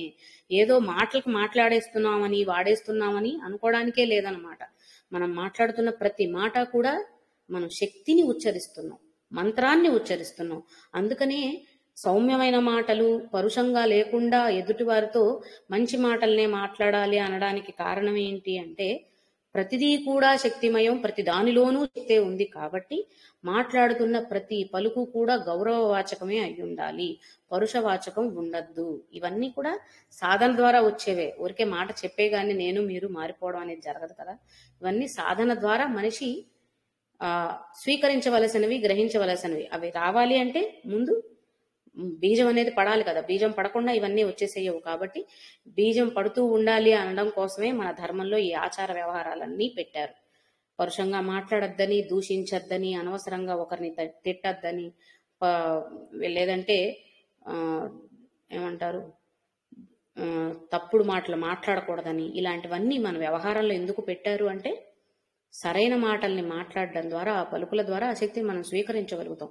ఎప్పుడైతే ఈ అనవసరమైన మాటలు మాట్లాడుతున్నామో మనలో ఉన్న శక్తిని కోల్పోతాం, గ్రహించవలసింది పోయి విసర్జిస్తాం అన్నమాట. కాబట్టి అటువైపు వెళ్లకుండా ఉండడానికి మన అందరము ప్రయత్నించాలి. ఇది రామ అన్న నామం ద్వారా ఈ తత్వాన్ని మనం గ్రహించడానికి ప్రయత్నిద్దాం. తరువాత రమణ లంపట. మనం ఇందాక అనుకున్నాం కదా, రమణి అన్న నామం ఏం చెప్పుకున్నాం, ఆ స్థితి ఆనందమయ స్థితి అని అర్థం చేసుకున్నాం. ఇక్కడ లంపటము అంటే విడువలేనంత ప్రేమ అటండి. మనకి ఇప్పుడు కొన్ని ప్రాపంచిక విషయాలు ఉంటే మనకు బాగా నచ్చిన వస్తువు ఏదైనా ఉండుంటది, అది పొరపాటున పగిలిపోయింది అనుకోండి, లేదా ఎక్కడన్నా దాన్ని కోల్పోయాం అనుకోండి, ఎక్కడ లేనటువంటి బాధ వచ్చేస్తుంది కదా. అంటే దాని మీద ఉన్న ప్రేమ అంత ఎక్కువగా ఉండడం వల్ల అది పోగొట్టుకుంటే బాధ కలుగుతుంది. దాన్నే లంపటము అంటారట. ఒక దాని మీద ఉండే అమితమైన ప్రేమ ఏదైతే ఉందో, ఒక విషయం మీద, వస్తువు మీద, వ్యక్తి మీద, అది ఏదైనా అవ్వచ్చు, అది లంపటం. కాబట్టి మనం ఏం చేస్తున్నాం, ఈ లంపటంలోకి దిగుతున్నాం. ప్రాపంచిక లంపటాలు అంటూ ఉంటాం కదా, అనవసరమైన లంపటంలోకి దిగవాకు అంటారు. అంటే అక్కర్లేని దాని మీద అనవసరంగా ఆప్యాయతను పెంచుకోవద్దు, దాని వైపుకి వెళ్ళిపోవద్దు, అది నీకు అవసరం లేదని చెప్పడానికి అనవసరమైన లంపటాలన్నీ తెచ్చిపెట్టుకోకు అంటూ ఉంటారు. కాబట్టి రమణ లంపట అంటే ఆ ఆనందమయ స్థితి ఏదైతే ఉందో అదే కావాలని దాని మీదే గట్టి పట్టుకొని ఉండడం అట రమణ లంపట అంటే. ఆ పరబ్రహ్మ తత్వాన్ని చేరుకున్న లేదా చేరితే వస్తుంది అనుకుంటున్న ఆనందమయ స్థితి, లేదా చేరిన తరువాత పొందుతున్న ఆనందమయ స్థితి ఏదైతే ఉందో దాన్నే పట్టుకొని ఉండడం, విడువ లేకుండా ఉండడం. ఎందుకంటే మళ్ళీ వెనక్కి రాలేం కదా, మళ్ళీ వెనక్కి పడిపోతే జీవుడు మళ్ళీ సాధన మొదలు పెట్టాలి. కాబట్టి అక్కడికి వెళ్ళిన తర్వాత తిరిగి రావడం అనేది ఉండదు. అక్కడే ఆ ఆసక్తితో అక్కడే పట్టుకొని ఉంటారు అని చెప్పడం అనేది గ్రహించవచ్చు. లేదా ఆ అలా పట్టుకొని ఉండేది ఏదైతే ఉందో దాన్నే రమణ లంపట అంటారని. ఆ పట్టుకోవడం అనేది కూడా అంటే తన దగ్గరికి చేరిన బిడ్డని ఎప్పటికీ తల్లి వదిలిపెట్టదు. అంతే కదా, ఇప్పుడు ఏదన్నా వరదలు అవి వచ్చాయి, కిందంతా నీళ్లు వచ్చేసాయి, బిడ్డని కింద వదిలిపెట్టేస్తుందా పసిబిడ్డని తల్లి? వదిలేదు కదా, వాడు నీళ్ళలో ఎక్కడ కొట్టుకుపోతాడో అని గట్టిగా పట్టుకుని ఉంచుకుంటుంది. ఎక్కడి వరకు? తనతోనే ఉంటుంది కదా, ఆ ప్రవాహంలో ఉన్నంత వరకు తనతోనే ఆ బిడ్డ ఉంటుంది, బయటికి వెళ్ళిపోదు, మధ్యలో వదిలేసేది. అదే విధంగా ఇక్కడ కూడా ఆ ఆనందమయ స్థితి ఏదైతే ఉందో ఆ స్థితికి చేరిన తరువాత ఆ పరతత్వం మనల్ని విడవదు, అది మనతోనే ఉంటుంది, మనము విడవలేనటువంటి అనురక్తిని దాని మీద కలిగి ఉంటాము అని చెప్పడం అనేది కూడా రమణ లంపట అన్న నామం ద్వారా మనం గ్రహించవచ్చు. ఆ తరువాత కామ్య కామ కళారూప కదంబ కుసుమ ప్రియ. కామ్య, కామము అనగానే ఇక్కడ మనం గ్రహించవలసింది ఏంటంటే వేదపరమైనటువంటి లేదా తత్వపరమైనటువంటి అర్థాన్ని గ్రహించాలండి. కామము అనేది కోరిక అయినప్పటికీ ఆ కోరిక ఏదంటే సమంజసమైనటువంటి కోరిక, అవసరమైనటువంటి అర్థవంతమైనటువంటి నిరాధారమైన కోరికలు కావు. మనం చెప్పుకునే ఈ కోరికలు ఏవీ కావన్నమాట. కాబట్టి కామ్య అన్న నామంలో మనం ఏం తీసుకోవాలంటే సరైనటువంటి ఆధారభూయిష్టమైనటువంటి కోరికలు ఏవైతే ఉంటాయో వాటిని తీరుస్తున్న శక్తి ఏదైతే ఉందో అదే తను అని అనుకోవాలి. దాని స్వరూపంగానే కామ్య అని మనం తీసుకోవాలన్నమాట. అంటే నిజమైనటువంటి సత్యమైనటువంటి కోరికలు ఏవైతే ఉంటాయో అంటే ఆ పరతత్వాన్ని అందుకోవాలనుకునే కోరిక, పరబ్రహ్మాన్ని చేరుకోవాలనుకునే కోరిక ఏదైతే ఉందో ఆ కోరిక రూపం కూడా ఆవిడే అట. అందుకని కామ్య. కామ్య అంటే అర్థం కోరిక అనే. కామాఖ్యాదేవి మనకు తెలుసు, శక్తిపీఠాల్లో ఒకటి కామాఖ్యాదేవి రూపం కూడా మనం చెప్పుకుంటాం. ఆఖ్య అంటే నామము అని మాత్రమే అర్థం అటండి సంస్కృత పరంగా. అంటే కామ అన్న నామము కలిగినది అని అర్థం వస్తుంది కామాఖ్య అంటే. కామాఖ్య అమ్మవారు అందరికీ తెలుసు కదా, ఒరిస్సాలో ఉంటారు కాబట్టి ఆ కోరిక, ఈ కోరిక అన్న నామాన్ని ఎవరు స్వీకరించిన విధానాన్ని బట్టి వారు ఆరాధనలు చేస్తూ ఉంటారు. కాబట్టి మనం ఇదివరకు చెప్పుకున్నట్టు సమయాచారం అంటే దక్షిణాచారము, వామాచార పూజలు రకరకాలుగా ఉంటాయి. కాబట్టి వామాచారులు ఒక రకంగా స్వీకరిస్తున్నారు, కానీ ఉపనిషత్తుల సారాంశంగా తత్వపరంగా ఉన్న అర్థం ఏంటి అంటే కామ్య అంటే సత్యమైనటువంటి కోరికలు ఏవైతే ఉంటాయో ఆ కోరికల స్వరూపంతను లేదా వాటిని నెరవేర్చేది ఎవరు అంటే ఆసక్తే అని మనం కామ్య అన్న నామంలో గ్రహించవచ్చు. తర్వాత కామ కళారూప, లలితా సహస్రనామాల్లో ఉన్నటువంటి అన్ని నామాల్లోకి గొప్పదైన నామం ఇదేనటండి. కామ కళారూప, కళారూప అని చదవద్దు, కళారూప అలా లేదనుకుంటున్నాం కదా, కామ కళారూప అని చదవాలన్నమాట. అంటే కామ కళలు ఏవైతే ఉన్నాయో వాటి యొక్క స్వరూపం ఆవిడే. కామ కళలు అన్నదాన్ని వేదాల్లోనూ ఉపనిషత్తుల్లోనూ చాలా రకాలుగా వర్ణించడం జరిగిందంట. అందులో నుంచి కొన్ని మనం అర్థం చేసుకోవడానికి ప్రయత్నిద్దాం. మొట్టమొదటిది ఇప్పుడు ఇందాక మనం అనుకున్నాం, సత్యమైన కోరికలు ఏవైతే ఉన్నాయో అది ఆవిడే అని. వాటి యొక్క ఆ కోరికల యొక్క పూర్తి స్వరూపం. కళలు అంటే మనకు తెలుసు కదా, చాలా రకాల కళలు ఉంటాయి ప్రపంచంలో. ఆ కళల అన్నిటి యొక్క సమ్మేళనం అని అనుకుంటే ఇక్కడ కామ కళ అన్నప్పుడు పరబ్రహ్మ తత్వమే. మళ్ళీ కామ్యాలో చెప్పుకున్నా కామ కళారూపాలో చెప్పుకున్నా ఒకటే. ఆ పరబ్రహ్మ తత్వం ఏదైతే ఉందో దాని యొక్క పరిపూర్ణ స్వరూపం. అంటే దీనికి ఇంకొక ఉదాహరణగా ఎలా చెప్తున్నారు అంటే పోలిక, సృష్టి జరిగినప్పుడు సృష్టి జరగడానికి ముందు ఉన్న స్వరూపం మనం ఇందాక అనుకున్నాం. ముందు బిందువు వచ్చి ఆ బిందువు ఇంకా ఎక్కువ బిందు స్వరూపమే మొదలు, తర్వాతే మిగిలినవన్నీ అనుకున్నాం. ఒక నదిలో రాయి వేసినప్పుడు లేదంటే స్థిరంగా ఉన్నటువంటి నీటిలో ఒక రాయి వేసినప్పుడు ఆ రాయి పడిన స్థానం బిందు స్థానం అయితే దాని చుట్టూ వచ్చే వలయాలే తర్వాత వచ్చే రేఖలు. మన శ్రీచక్రాన్ని అలా పోల్చి చెప్పుకోవచ్చని ఇదివరకు కూడా గ్రహించడం జరిగింది కదా. అలా మొదట ప్రారంభమైన బిందు స్థానం ఏదైతే ఉందో అదే కామకళారూపం. ఆ బిందువు పరబ్రహ్మ తత్వం అయితే మొదటి బిందువు తర్వాత 2 బిందువులుగా విభజించబడిందంట. అంటే బిందు స్వరూపం మొగ్గ అనుకుంటే అది విచ్చుకుంటూ విచ్చుకుంటూ రేకులు రేకులు వలయాలు వలయాలుగా వస్తూ వచ్చేది పరబ్రహ్మ స్వరూపాన్ని తెలుపుతుంది. ఈ వలయాల్లో భాగంగా మొదటిది ఒక బిందువు అనుకుంటే తర్వాత 2 బిందువులుగా వస్తాయటండి. ఆ 2 బిందువులనే మనం సూర్యచంద్రులుగా చెప్పుకోవచ్చు, లేదా అగ్ని సోమతత్వాలు. అంటే అగ్నితత్వము, సోమ అంటే చంద్రతత్వము. ఆ 2 లక్షణాలుగా ఇవే శివశక్తి స్వరూపాలు. ఎందుకంటే మనం శివుడు అగ్నితత్వం అని, అమ్మవారు సోమతత్వం అని ఇదివరకు నామాల్లో గ్రహించాం కదా, అమ్మవారు చంద్ర స్వరూపం అని. అందుకే కదా ఇందాక కూడా మనం చెప్పుకున్నాం రాకేందు వదన అనేసి. అగ్నితత్వము, సోమతత్వం, చంద్రతత్వము ఈ రెండిటికి ముందు ఉన్నది పరబ్రహ్మతత్వము. వీటన్నిటిని కలిపితే అంటే ఆ తరువాత వీటిని అందుకోవడానికి చేసే మొదటి బిందువు ఆది బిందువు ఒకటి, దాని నుంచి వచ్చినవి 2 బిందువులు, ఆ తర్వాత ఉంచేది సంవిత్ బిందువు అట, ఈ ఆఖరణ ఉండే బిందువు. దీని ద్వారా అవి గ్రహిస్తాం. దీని మొత్తాన్ని కలిపి కామకళ అంటారట. ఇంకొకటి ఏం చెప్తున్నారు, కుండలిని మూలాధారం దగ్గర ఉన్నప్పుడు అక్కడ ఉన్నది సంవిత్ బిందువు అని అనుకుంటే, మూలాధారం నుండి పైకి ప్రయాణిస్తూ 6 చక్రాల దగ్గర ఇంకా రకరకాల బిందువులు ఉంటాయట. ఈ బిందువులన్నీ కలిసి ఏకమయ్యేది సహస్రారంలో ఉన్నటువంటి బిందు రూపంలో మన శ్రీచక్రంలో చూసుకున్నా సరే అక్కడ ఉన్నటువంటి తేజస్ ఏదైతే ఉందో ఇవన్నీ మళ్ళీ కలిసేది అక్కడ. అంటే ఇక్కడ నుంచే అంతా వ్యాపించాయి, మళ్ళీ కలిసి దీనికి ఆధారం ఎక్కడి నుంచి, మూలాధారం దగ్గర ఉన్న సంవిత్ బిందువు నుంచి ఈ ప్రయాణం కొనసాగించి మళ్ళీ ఈ బిందువుకే చేరుతున్నాం. అలాగే శ్రీచక్రంలో ఉన్న బిందువుని అర్థం చేసుకోవడానికి బయట నుంచి ఉన్న అన్ని ఆవరణల్లో నుంచి ప్రయాణం చేస్తూ అక్కడ ఉన్న శక్తులన్నిటినీ గ్రహిస్తూ ముందుకు ప్రయాణం చేసి కలిసేది అక్కడ బిందు స్వరూపంలో. కాబట్టి మూలం అదే, అక్కడి నుంచే ఇవన్నీ ఏర్పడినాయి, మళ్ళీ ఇవన్నీ కలిసేది అక్కడికే. అది చెప్పడం కోసం కూడా ఇది ఒక వర్ణన చెప్తారు. ఇంకా ప్రకృతిపరమైన వర్ణన దీన్నే పోల్చుకుంటూ చెప్పుకున్నట్లయితే మనం ముందు నుంచి నిన్న కూడా చెప్పుకున్నాం, సూర్యకిరణాలే అన్నిటికీ ఆధారం, సూర్యభగవానుడు ప్రత్యక్ష శక్తి రూపం లేదా ప్రత్యక్ష నారాయణుడు అని గ్రహిస్తాం. కాబట్టి సూర్యాస్తమయ సమయానికి సూర్యుడు ఉదయించినప్పుడు ఆయన శక్తి పరిపూర్ణంగా మనం గ్రహించగలుగుతాం, లేదంటే అర్థం చేసుకోగలుగుతాం. సూర్యాస్తమయ సమయానికి సూర్యుడు ఏమైపోతున్నాడు అంటే ఆయన తన శక్తిని 2 భాగాలుగా విభజించి, అంటే అగ్నికి కొంచెం చంద్రుడికి కొంచెం ఇస్తారటండి. అంటే సూర్య బిందువు, సూర్యం తర్వాత మనం ఇందాక చెప్పుకున్న 2 బిందువులు ఏవైతే ఉన్నాయో అగ్నితత్వం, సోమతత్వం లేదా జలతత్వం అనుకోవచ్చు. నీరు, చంద్రతత్వం ఇవన్నీ ఒకే లక్షణాలు. సూర్యుడు, అగ్ని ఇవి ఒక రకమైన స్వభావాలు లేదా లక్షణాలు. కాబట్టి ఆ సూర్యతత్వంలో లేదంటే ఆ ప్రత్యక్ష నారాయణలో ఉన్నటువంటి పరబ్రహ్మతత్వం ఈ విధంగా పంచబడింది వీరిద్దరికి, లేదంటే ఈ 2 స్వరూపాల్లోనూ సరి సమానంగా విభజించబడి వారిద్దరికి ఆ 2 స్థానాల్లో పంచబడింది.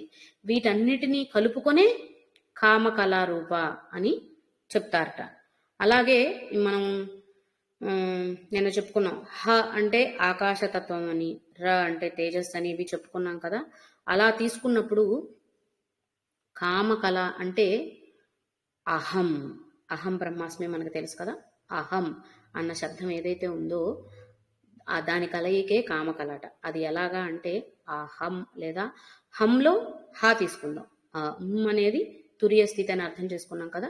ఆ హా ఏదైతే ఉందో అంటే ఆకాశతత్వం ఏదైతే ఉందో దాని యొక్క స్పందన, మనం ఇందాక అక్షరాల గురించి చిన్న జ్ఞానం కోసం అని చెప్పాను కదా, క్ గ్ వీటికి అకారం చేరితేనే క గా అవుతాయి అని. అలాగే ఇక్కడ కూడా అహం అన్నప్పుడు అహ్ శబ్దం ఏదైతే అంటే ఆకాశతత్వం ఏదైతే ఉందో దాని యొక్క స్పందన ఎలా ఉంటుంది ఏంటి అంటే ఆ హ ము అహం అయిందనమాట. ఆ ఆకాశతత్వం యొక్క స్పందన శక్తి ఏదైతే ఉందో దాన్ని కలిపి దానితో తురియాన్ని అందుకోవడం అనేది అహం అట. ఇక్కడ నేను అంటే అహం అంటే సంస్కృతంలో అహం అంటే నేను అన్న శబ్దం. ఇక్కడ నేను అనేది ప్రాపంచికంగా మనం చూపించుకునే అహంకారం, ఇది నేనే చేశాను. అది అహంకారము అంటే గర్వపూరితమైన లక్షణం అనేది తీసుకోకుండా మనం ప్రాపంచికంగా ఎలా అంటే ఇహంలో ఎలా అర్థం చేసుకోవచ్చు. అహం అంటే ఇప్పుడు చదువుకోవాలి, నేను చదువుకోవాలి, పరీక్ష రాయాలి, నేను పరీక్ష రాయాలి, గెలవాలి, నేను గెలవాలి, సాధించాలి, నేను సాధించాలి. వీటన్నిటికీ నేను అనేది ఆధారం. ఈ నేనే సహకరిస్తుంది. నేను చేయాలి అని అనుకోకపోతే మనం చేయలేం. ఇందాక అనుకున్నాం కదా, ఉత్సాహ స్వరూపం ఉల్లాస స్వరూపం అమ్మవారు అని. ఆ ఉల్లాసం ఉత్సాహం ఏంటి అంటే నేను అది సాధించాలన్న తపన మనలో కలిగించడం, అదే నేను అన్నమాట. అక్కడ మనం స్వీకరించవలసింది ఆ నేను అన్న పదాన్ని అనమాట. అలా అంటే ఇహంలో కూడా ఏదైనా సాధించాలి పొందాలి అంటే మనమే కృషి చేయాలి, ఊరికే అన్ని వచ్చి పడిపోవు కదా. ఆ కృషికి కావలసిన తపన అనేది నేను అనుకున్న భావన ద్వారా వస్తుంది. అక్కడ ఆ అహాన్ని మనం స్వీకరించి దాని ద్వారా అది సాధించి పొందగలుగుతున్నాం. అదే విధంగా పరంలో కూడా అహం అనే దానితోనే పరతత్వాన్ని సాధించడం కూడా జరుగుతుంది. ఇది లేకపోతే అది జరగదు. అందుకే అహం బ్రహ్మ అస్మి, నేనే బ్రహ్మనయ్యాను అని చెప్పడమే అక్కడ. అక్కడ కూడా నేను అనేది ఆధారం. ఇక్కడ ఇది గర్వపూరితమైన ఆలోచన కాదండి, అది ఆధారం. అది లేకపోతే ఇది చేయలేం, ఇది ఉండాలి. ఇప్పుడు మంచినీళ్ళు తీసుకురావాలి లేదా తాగాలండి, తాగాలంటే వాటికి ఆధారం ఏదో ఒకటి ఉండాలిగా. ఒక పాత్ర కావచ్చు, ఇంకేదైనా వస్తువు కావచ్చు, లేదా మనం పట్టే ఇలా దోసిలి కావచ్చు. ఇది లేకపోతే నీటిని పట్టడం జరుగుతుందా? అంటే పంచభూతాలో పంచ తన్మాత్రలు ఏవైతే ఉన్నాయో, నీరు అగ్ని వాయువు ఇవన్నీ అవన్నీ మనం స్వీకరించాలన్నా లేదా ఆ అనుభూతిని చెందాలన్నా కూడా వాటికి ఒక ఆధారం కావాలి. అది ఏంటి అంటే ఆ ఆధారం కూడా ఆ పరతత్వమే. పంచ తన్మాత్రలు ఉన్నాయి, పంచభూతాలు ఏర్పడినాయి, వాటి నుండి పంచ తన్మాత్రల నుంచి పంచభూతాలు వస్తాయి. ఆ పంచభూతాల వల్లనే ప్రపంచం అంతా నడుస్తుంది, సృష్టి అంతా నడుస్తుంది. వాటిని మనం అనుభూతి చెందాలంటే ఆధారం ఆ పరతత్వమే.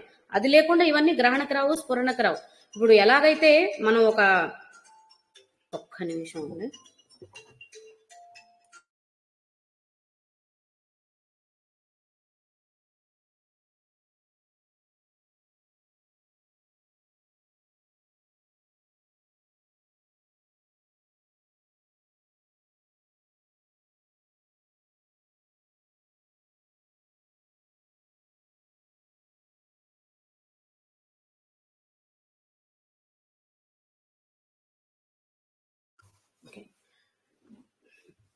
కాబట్టి ఇప్పుడు పరతత్వం ద్వారానే ఇవన్నీ మనం గ్రహించగలుగుతాం. కాబట్టి అంటే ఇప్పుడు ఒక పాత్ర తయారైందండి, ఒక మట్టి పాత్ర తయారైంది. మట్టి పాత్ర తయారైనప్పుడు మట్టి అనేది ఆధారం లేకపోతే పాత్ర లేదు.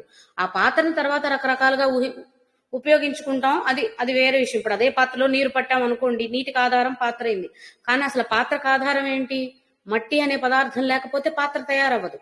అదే విధంగా ఆధారం అనేది లేకుండా అసలైన శక్తిని గ్రహించడం అనేది జరగదు. కాబట్టి ఇక్కడ కామ కళలు అంటే మనం ఏం తీసుకోవాలంటే పరతత్వం ఏదైతే ఉందో అది దాని ద్వారానే అది ఉన్నప్పుడు, అంటే అమ్మవారి కరుణా కటాక్షాలు పరిపూర్ణంగా మన మీద ఉంటేనే లేదా దయాపాత్రులం అయితేనే ఇవన్నీ తెలుసుకోగలుగుతామని సామాన్యంగా వాడుకలో ఏదైతే ఉందో వ్యావహారికంగా అదే ఇక్కడ మనం గ్రహించవలసిన విషయం అన్నమాట. ఆ కామకళలు ఏవైతే ఉన్నాయో వాటి యొక్క స్వరూపం అంటే అన్నిటికీ ఆధారమైన స్వరూపం ఆ తల్లే, ఆ పరాశక్తి. కాబట్టి ఆవిడ యొక్క ఆప్యాయతమైనటువంటి కరుణాపూరితమైనటువంటి దృష్టి మన మీద పడాలి అంటే తన యందు ప్రీతిని మనం అలాగే చూపిస్తే, రతిరూప రతిప్రియ, ఆ ప్రీతిని మనం కలిగి ఉన్నప్పుడు ఆవిడ మన వైపును మనకి కలిగించేది రమణీ రంజని అని అనుకుంటే లేదా రమణీ రంజనీ రస్య, ఇవన్నీ ఈ నామాలన్నీ వీటన్నిటి యొక్క గ్రహణ ద్వారా వీటన్నిటి యొక్క ఆధారంతో మనకు కలిగే అవన్నీ ఆసక్తి రూపాలు కదా, మనకు ఆసక్తిని ఆనందాన్ని కలిగించాయి. ఈ అనుభూతుల ద్వారా మనం పొందేది ఏమనుకోవచ్చు? రాజ్ఞి స్వరూపం అనుకోవచ్చు, లేదా ఆ రణకింకిని మేకల ద్వారా ప్రకటీకృతమవుతున్న శబ్ద స్వరూపం, లేదా ఆ నాద స్వరూపం అవ్వచ్చు. ఇవన్నీ కూడా ప్రకటీకృతమైనవి. వాటి వెనకాల ఉన్న చర్యలు రంజని రమణి రస్య రమ రాకేందు వదన రతిరూప రతిప్రియ ఇవన్నీ కలగలిసినప్పుడే, వాటికి తోడుగా రక్షాకరి రాక్షసగ్ని కూడా ఉన్నప్పుడే, అంటే ఏ ఆటంకాలు లేనప్పుడే రామ ఆ పరబ్రహ్మతత్వాన్ని గ్రహించగలుగుతాం. అప్పుడే రమణ లంపట దానితోనే ఉండగలుగుతాం, అక్కడి నుంచి బయటికి వెళ్ళలేకపోతాం.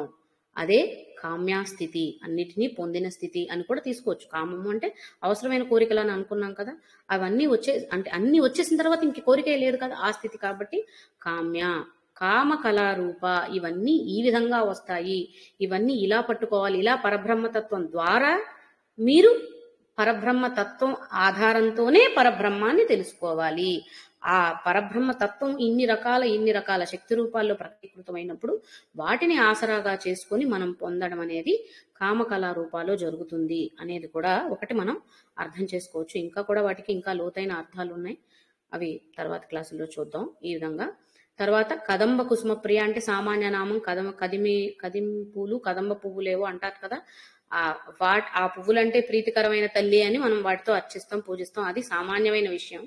ఇక్కడ తెలుసుకోవాల్సింది ఏంటంటే ఇప్పటి వరకు చెప్పుకున్న విషయాలు ఉన్నాయి కదా, ఈ విషయ సమాహారం. కదంబము అంటే అన్నిటి యొక్క సమాహారము, సమూహము, గుత్తి, గుంపు.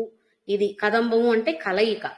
కాబట్టి ఏ శక్తులన్నిటినీ కూడకట్టుకొని సాధన చేస్తూ ముందుకు వెళ్తున్నాడో సాధకుడు, వాటన్నిటినీ మళ్ళీ తనకే అర్పించాలి. ఎందుకంటే ఏది మనది కాదు కదా, మనం తల్లిని చేరడం మాత్రమే మన గోల్, మన లక్ష్యం అది. ఆ లక్ష్య సాధనలో ఇవన్నీ సహకరిస్తున్నాయి. ఈ లక్ష్ములన్నీ కూడా, ఇవన్నీ లక్ష్ములు అనుకుంటే రమానామం ద్వారా ఈ లక్ష్మీ కళలే మనం పొందుతున్న ఐశ్వర్యాలు. ఏ ఐశ్వర్యం అయితే పొందామో ఆ ఐశ్వర్యం అంతా కూడా తనకిచ్చేసి నువ్వే శరణాగతి తల్లి అని మనం కోరుకోవాలి కదా. అది కదంబ కుసుమ ప్రియ. ఇవన్నీ కుసుమాలు అనుకుంటే ఈ శక్తి స్వరూపాలన్నిటినీ మళ్ళీ తనకి అందించడం ద్వారా మనం పొందిన శక్తులన్నిటినీ తనకి ఇచ్చేసి మనం శరణాగతి వేరడం ద్వారా ఆవిడకి ప్రీతికరం అవుతున్నాం. అప్పుడు మనల్ని తన హక్కున చేర్చుకుంటుంది అన్న అర్థాన్ని మనం ఇక్కడ గ్రహించవలసి ఉంటుంది కదంబ కుసుమ ప్రియ అన్న నామంలో. ఇవాళకి ఇక్కడతో ఆపుదామండి. మిగిలిన నామాలు ఇంకో క్లాస్లో చూద్దాం.